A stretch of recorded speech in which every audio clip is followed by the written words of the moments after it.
Operation Polo, as we have already discussed, it is the name of military parlance for police action in terms of political parlance. So, whatever you call Operation Polo or police action, the nature of the whole activity is military, it's not police. They are not coming and arresting and keeping some people in the jails and protecting law and order. They are coming with tanks. They are coming from different directions, piercing the borders of Hyderabad state. So let's see what has happened in Operation Polo.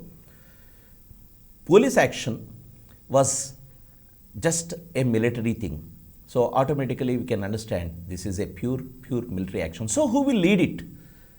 The army generals will be leading the whole activity. Major General J.N. Chaudhary was coming from the west side, that is Sholapur Hyderabad road, led to the whole activity, the army's entry into Hyderabad from west side. Today we call from Hyderabad, Pathancheru and Hyderabad, Secunderabad, Hyderabad. And east side we had Masulipatnam or Machilipatnam. Masulipatnam is the word most of the books used. So Machilipatnam was the border, Machilipatnam Hyderabad road, led by Major General Rudra. Machilipatnam Hyderabad road means it comes via Nalgonda district, Kodada, Nakrekal and this one. So Operation Polo started on 13 September 1948, exactly 4 a.m. in the morning. When it started, the information reached L. Idrus, the Commander-in-Chief of Hyderabad state, and they were also ready to attack or counter-attack or defend. So definitely this is the fight between the two. In general, we think that it is fight between the two states. But very interestingly, in whole aspect, the Indian army which was proceeding from west, I am taking one route, that is from west, they were occupying one town after another and bombarding the areas. Some of the areas, like some of the bridges, they are removing and occupying the towns. This is the process they are entering into Hyderabad.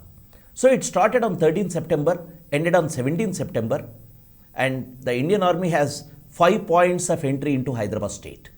These 5 points are, one is from west, one is from east. These are the two major. Other things are also there, the other 3 points which are not so main in the thrust.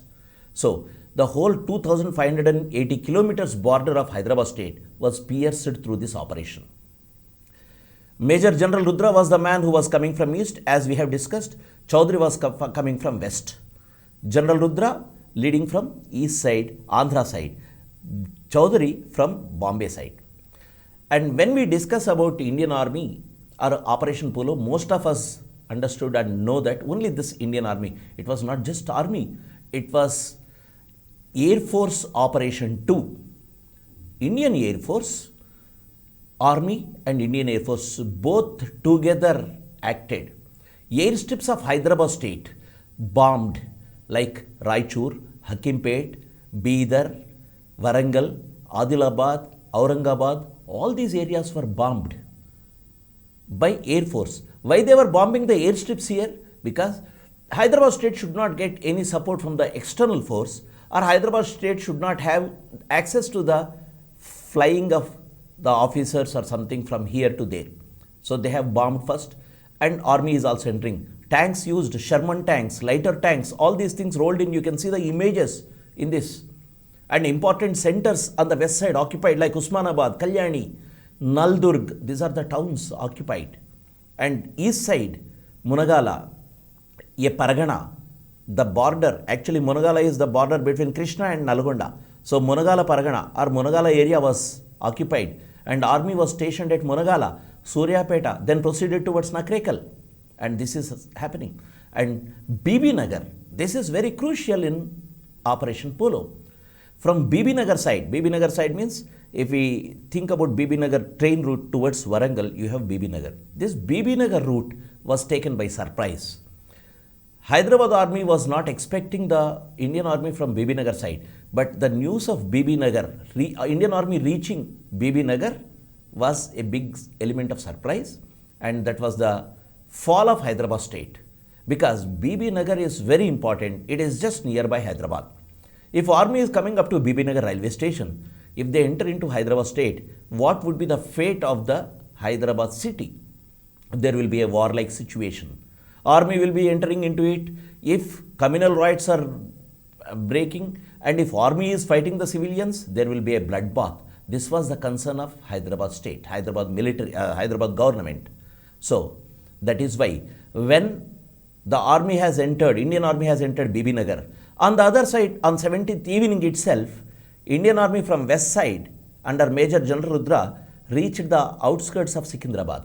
So two sides there are Indian army stationed. So Hyderabad is under just attack. So that is why on 17 September evening itself at 5 p.m. Nizam has announced a ceasefire. It is not just a military action. It is not Elidrus or Nizam talking.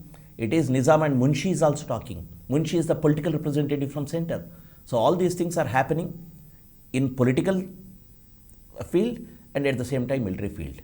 So conclusion of Operation Polo is happening because of the Indian forces entering at Bibi Nagar hastened the political developments, as I said.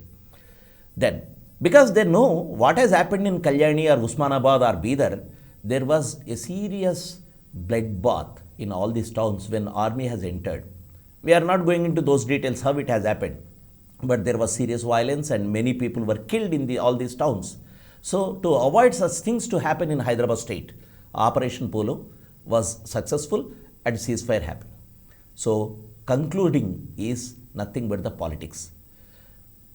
War is the continuation of politics. This is a famous saying. When you can't do politics, you go into war. When war has forced you to take political action, what will happen? When the armies are at your doorstep, the cabinet of Hyderabad will resign. Layakali, the Prime Minister, Pingali Venkatram Reddy, the Deputy CM, and other cabinet ministers resigned. And K.M. Munshi offered Nizam, this is an offer from Indian government, to retain Berar. Berar was under the son of Nizam. So K.M. Munshi was offered Berar to continue his rule from Berar. This was assurance given by central government to Nizam through K.M. Munshi, who was the interlocutor we call today. He was the agent general at Hyderabad. So 17 September evening, Nizam announced the draft prepared by K.M. Munshi, surrender draft. Nizam is saying that I am welcoming the Indian army troops into Hyderabad state. This happened on Deccan radio. So on September 18th, formal surrender of Idrus before Jain Chaudhary, and immediately after that, I said I will talk about Nizam when I am talking about this one. Nizam immediately, according to the reports or according to some of the accounts, what was happening, Nizam went to Munshi and said that these vultures have resigned. When the cabinet has resigned, Nizam said vultures have resigned. What do you mean by that?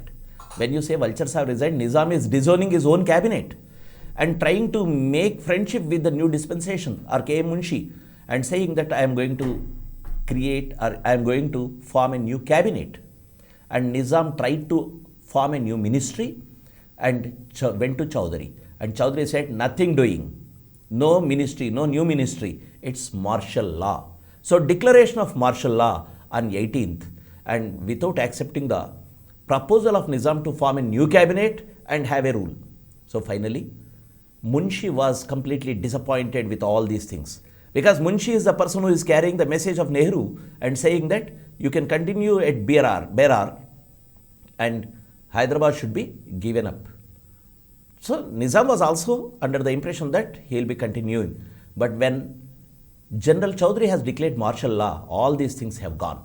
So Nehru was contacted by Munshi saying that I am disappointed. Then Nehru said, don't interfere in Hyderabad affairs and let the Jain Chaudhary do it. So what do you understand with this? So finally, the military and central government understanding of complete accession without giving any concession to Nizam is happening.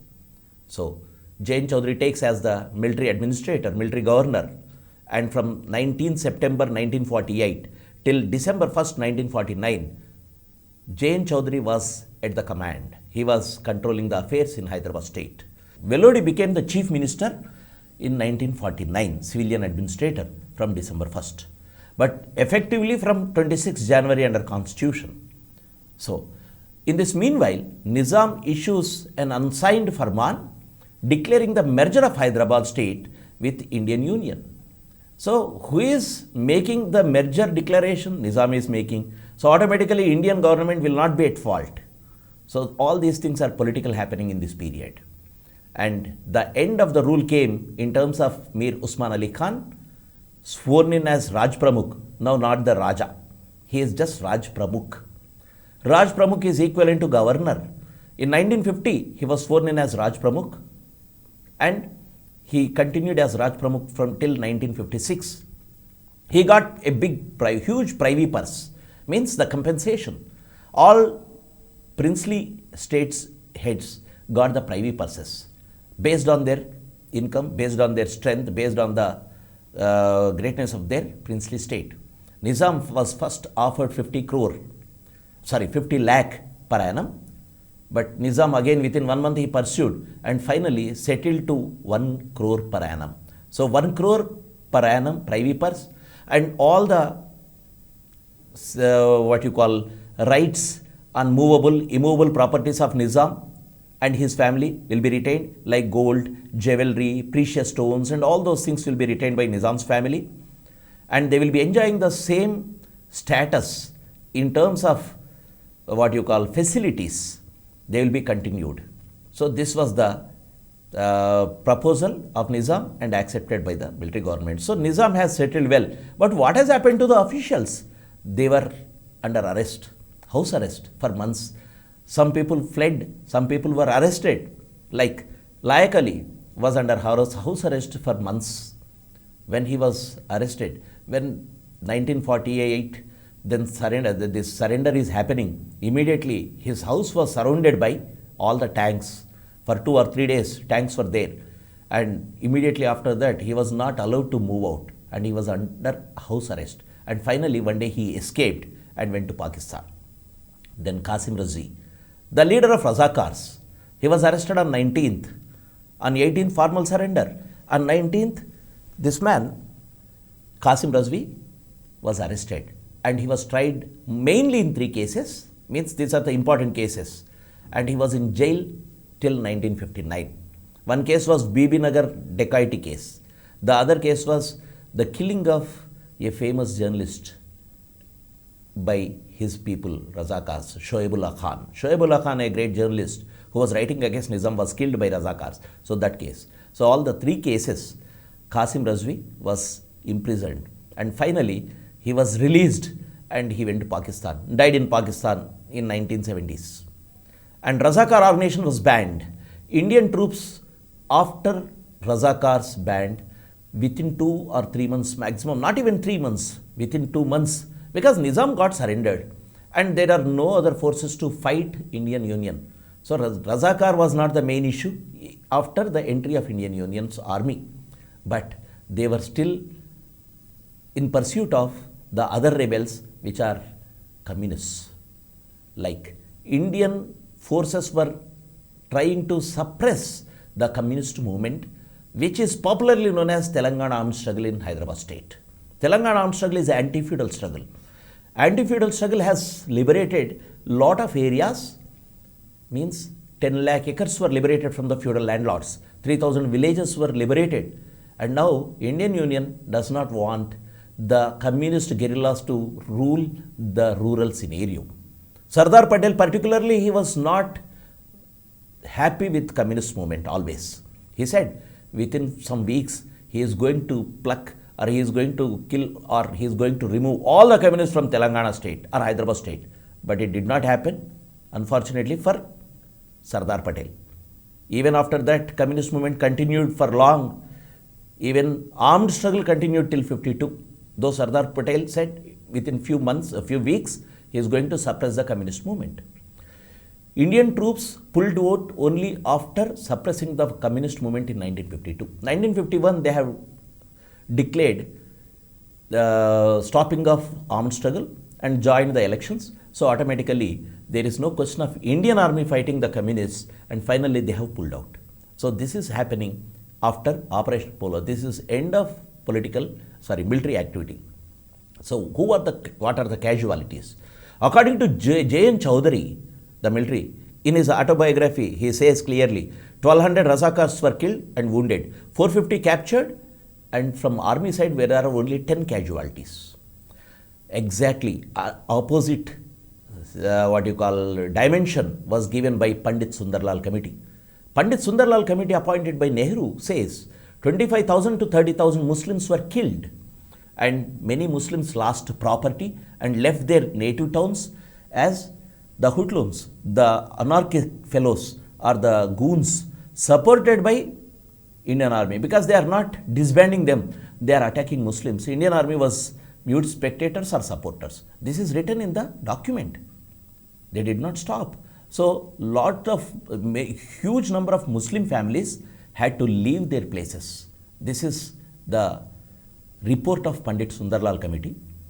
And it's not a committee, it's a committee comprising of 3 people, multi-religious people, like Sundarlal, a Hindu, Kashmiri Pandit Sundarlal, Qazi Abdul Ghaffar, Maulana Abdullah Misri. So it is not a biased one, and this document was it is pointing out the excess of army. So Sardar Patel did not want to have this report to be open. So that is why this document was there in the lockers as a secret document till 2013 in Teen Murti Bhavan, Nehru Memorial Library. And only recently it became a public document. That is why we could understand. And this document was not written very haphazardly. They have toured extensively. They have toured 9 districts, 7 district headquarters, 21 towns, villages, met many people, took the information, like the civil administrator, Bakhale was met, J.N. Chowdhury, and Congress leaders, they met and took the information. They toured Usmanabad, Gulbarga, Bidar, Nanded, which are worst affected areas. So this is a conservative estimate, they say. They say conservative. Conservative means less. Even Pandit Sundarlal Committee says this is a conservative estimate. Whereas it is 1200 by J.N. Chowdhury, it is 25 to 30,000 by Sundarlal. So this is the one. So thus, the last part of your military aspect is the casualties I talked about.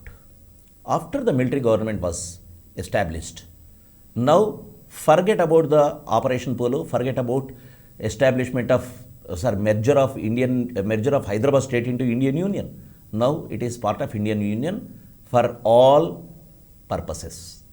Though the whole course will take some time for a proper merger, but who is ruling this Hyderabad state? Now it is part of the Indian Union. You can say from 17 September onwards, this has become part of the Indian Union. It is not Nizam who can dictate terms. But you have different phases. The first phase is the military government phase. J.N. Chowdhury, who was appointed as military administrator, Nizam was issuing the farmans because that is legal. Nizam still a ruler, a nominal head, and the rule is military rule. And civil administrator was appointed Mr. D.S. Bhakale, who was looking after railways, home, political affairs, such things.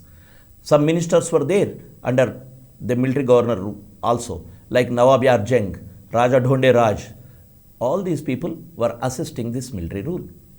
On December 6, 1948, Nizam has issued a farman, dissolution of Hyderabad legislature. But for all practical purposes, by December 6, 1948, there was no legislature because military government is there. November 1949, Hyderabad is becoming part of, it is coming under the Constitution of India. And from 26th January, for all practical purposes, it is constitutionally part of Indian Union. So what were the policies of military government? Immediately after the military government took over, they have arrested all the officials of Nizam. They have shown anti-Muslim attitude, arrested chief secretary, engineer-in-chief, DGPs, collectors, SPs, Tahsildars, and thousands of, hundreds of officers were sacked. Thousands of Muslims in military, police exercise were sacked. So, first point is anti-Nizam government, means officially you are dealing with the officials, so you are arresting and you are putting them behind bars. And the second thing is Muslims, anti-Muslim bias was there. This was talked by Nehru even under Velodi government, remember. So, this is the major aspect of military government. Military government, you don't talk much about civil administration, though they are trying to do it. Main thing aspect about military government is the land reform which was brought in, that is the Hyderabad abolition of Jagirdar rules, 14 September 1949. Why this has to be brought is to take away the surface lands of Nizam they have brought in. Means if you have to make Nizam powerless, you have to take the lands of Nizam also. This Hyderabad rules, abolition of Jagirdars, is to take away the surface lands of Nizam. This is happening under military rule. Then, suppression of Telangana armed struggle is another aspect under military government I talked about. And during this period, Puchalapalli Sundaraya or many other communists who are writing their memoirs or accounts of this period, they have clearly said, lot of atrocities committed by Indian army on the communists in Telangana. Communists, they are Indian people. If for all said and done, they are Indian people now because they are part of Indian constitution. They are part of Indian Union. But communists were dealt with a very harsh methods, like Captain Nanjappa, one military man. His camps were notorious for the atrocities on communists, for the what you call physical tortures on communists. So in the entire episode from 1948 to 51, 2000 communists were killed and thousands arrested and tortured. So this is under military government. Then comes the civil administration. M.K. Vallodi. Then comes the civil administration. Then comes the civil administration. M.K. Vallodi was appointed as chief minister.